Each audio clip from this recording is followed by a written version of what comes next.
ఇప్పటి వరకు తెలుగుదేశమే, రేపటి వరకు తెలుగుదేశమే, ఎల్లుండి వరకు తెలుగుదేశమే. భవిష్యత్తులో ప్రతి మండలంలో క్యాడర్ అంతా మాట్లాడుకుని క్యాడర్ ఏ నిర్ణయం తీసుకుంటే ఆ నిర్ణయాన్ని కట్టుబడి ఉంటారు. నా సొంత నిర్ణయం అంటూ ఏమీ లేదు. నా సొంత నిర్ణయం ఎక్కడ ఏమి ఉపయోగించుకున్నాను. క్యాడర్ అంతా ఏ నిర్ణయం తీసుకుంటే దానికి కట్టుబడి నేను పనిచేస్తాను. సార్, నిన్నటి వరకు కూడా మీకే టికెట్ అని చెప్పి అధిష్టానము ఈరోజు సడన్గా మార్చడానికి మీరు ఎట్లా చూస్తున్నారు? నాకు మంగళవారం నాడు చంద్రబాబు నాయుడు కుప్పంలో బస్సులు వచ్చి రాజంపేట అభ్యర్థి నువ్వు గెలుచుకోనరా, నీకు మంచి భవిష్యత్తు ఉంటుంది అని చెప్పినాడు. మళ్ళీ బుధవారం నాడు కూడా పోయినా, వేరే విషయాలు మాట్లాడాను. నువ్వు నియోజకవర్గంలో తిరగకుండా నిన్ననే కదా కలిసినావు, నువ్వు నియోజకవర్గంలో తిరుక్కొని నా పనులు చూసుకున్నావు, నువ్వు ఇక్కడ ఏడ ఉండకూడదు, నువ్వు నియోజకవర్గంలో తిరుగన్నాడు. అంతవరకే నాకు తెలుసు.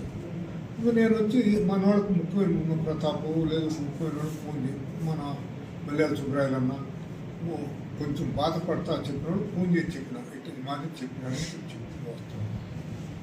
ఇప్పుడు ఆల్ ఆఫ్ సడన్ ఎందుకు మార్చారో నాకు తెలియదు, వాస్తవంగా తెలియదు.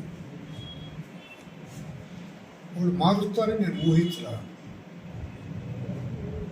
ఒరిజినల్ చెంగల్రాయుడు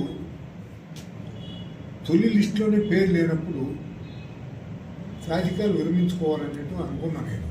కానీ ఇక్కడ క్యాడర్ చూపిస్తున్న ప్రేమ ప్రీతిని దృష్టిలో పెట్టుకొని వంగిపోయినా అది నేను చేసినటువంటి పొరపాటు అనిపిస్తుంది. 60 సంవత్సరాలలో రాజకీయాల నుంచి విరమించుకోవాలని చెప్పేసి గట్టి ప్రయత్నం చేశారు. కానీ ఆదినారాయణ రెడ్డి, సతీష్ రెడ్డి గట్టిగా ఒత్తిడి చేసి నన్ను తెలుగుదేశంలో చేర్పించారు. దానికి బలమైన కారణాలు ఉన్నాయి. మీరు ఆదినారాయణ రెడ్డి గారితో అడిగితే ఆయన నిజాలు చెప్తారు. అదే కిరణ్ కుమార్ రెడ్డి గారు కూడా ఫోన్ చేశారు, నాకు మంచి సన్నిహితులు, నువ్వేం తొందరపడద్దు అన్నాడు. తొందరపడేది ఏం లేదులేండి అని కూడా చెప్పాను జస్ట్. సో ఆప్తులు తొందరపడద్దు అంటున్నారు, క్యాడర్ అంతా తొందర నిర్ణయం తీసుకోమంటున్నారు. సో నేను ఫైనల్గా క్యాడర్ తీసుకునే నిర్ణయానికే కట్టుబడి ఉంటాను. నా సొంత నిర్ణయం అంటూ ఏమీ లేదు. వాళ్ళు ఏ నిర్ణయం తీసుకుంటారో దానికి కట్టుబడి నేను ఉంటాను. అధిష్టానం మీకేమైనా మీతో మాట్లాడడం కానీ ఈ టికెట్ మీద మిమ్మల్ని బుజ్జగించడం కానీ లేదంటే క్లారిఫికేషన్ బుజ్జగించడం సార్ బెదిరింపులు జరగవు. బుజ్జగింపులు ఏమండి? అదే రీజన్స్ ఏమైనా చెప్పినారా సార్? అసలు అంత మాట్లాడుంటే కదా, నాతో మాట్లాడదు. నా నెచ్చిన బంగారు కిరీటం పెడతానని రాజంపేట అసెంబ్లీ సభ్యులు ఏదైతే వద్దని చెప్తాను. ఇప్పుడు ఒక ఆయన ఎంపీకి పోటీ చేశాడు, ఆయనకి సీట్ రాలేదు కదా, ఆయనకి అప్ప చెప్పాలి ఏదైనా ఇచ్చేది. నన్ను బుద్ధికిచ్చి ఆయన్ని కదా బుద్ధికిచ్చాలి. ఆయన బుద్ధికించి నా సీట్ నాకు ఇచ్చేయాలా? ఎట్లా సార్ భవిష్యత్ కార్యాచరణ ఏంటి సార్? క్యాడర్ బేస్డ్ నాయకుడిని నేను 81లో సమితికి పోటీ చేసినాను. మా తండ్రికి ఇష్టంలా నేను పోటీ చేయటం. కానీ మా ఫ్రెండ్స్ అందరిని అడిగినా, నువ్వు పోటీ చేయాల్సిందే అన్నారు. ఎంఏ ఫైనల్ ఇయర్, 24వ సంవత్సరం, 81లో 28,000 ఓట్లు ఇచ్చాయి. సైకిల్ గుర్తు నాది, ఫ్రీ చెంబర్ అది. దాన్ని ఎన్టీ రామారావు ఓన్ చేసుకున్నాడు. సో నాకు సైకిల్ గుర్తు వచ్చి రాలేదేమో అనిపిస్తున్నది. పార్టీ మరి ఆలోచన లేదు, ఇప్పుడు వరకు ఏం లేదు. క్యాడర్ డెసిషన్నే నేను కట్టుబడి ఉంటాను. క్యాడర్ బాయిలో దూకమంటే బాయిలో దూకుతాను. క్యాడర్తో ఏమైనా మీటింగ్స్ ఏమైనా పెడుతున్నారా తొందరలో? క్యాడర్తో ఏమైనా మీటింగ్స్ ఏమైనా పెడుతున్నారా? వచ్చినోళ్ళతో అంతా మాట్లాడే పని చేయాలి కదా.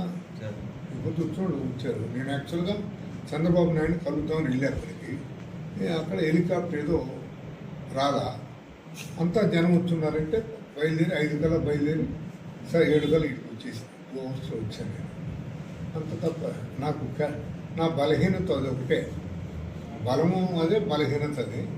క్యాడరే నాకు నా బలం, క్యాడరే నా బలహీనత. ఏమనుకుంటారు సార్ మీరు మా టికెట్ రాకపోవడానికి ప్రధాన కారణాలు ఏమైనా ఉన్నాయా? నా టికెట్కు రాని వాళ్ళు నా ధర్మం నేను నెరవేరుస్తా. వాళ్ళ ఊరు అనేది కాదు, నా ధర్మం నేను నెరవేరుస్తా.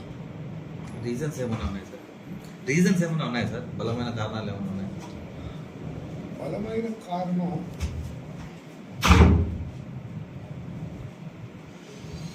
నేను గెలిస్తే ఆడ మంత్రిని అయిపోతాను అన్నటువంటిది ఒకటి. రెండోది, ఈ 10 నియోజకవర్గాల్లో గెలిచే నియోజకవర్గం ఇది ఒకటే అని వాళ్ళకి తెలుసు. కాబట్టి దీన్ని కూడా ఓడించాలని, మేము ఎట్టా ఓడిపోతానో బయట వాళ్ళు తెచ్చి దాన్ని ఓడించాలి. సొంత పార్టీ నేతలే చేశారంటారా? దాంట్లో ఎవరు బయట వాళ్ళు ఊరు చేయలేరు, మా వాళ్ళు.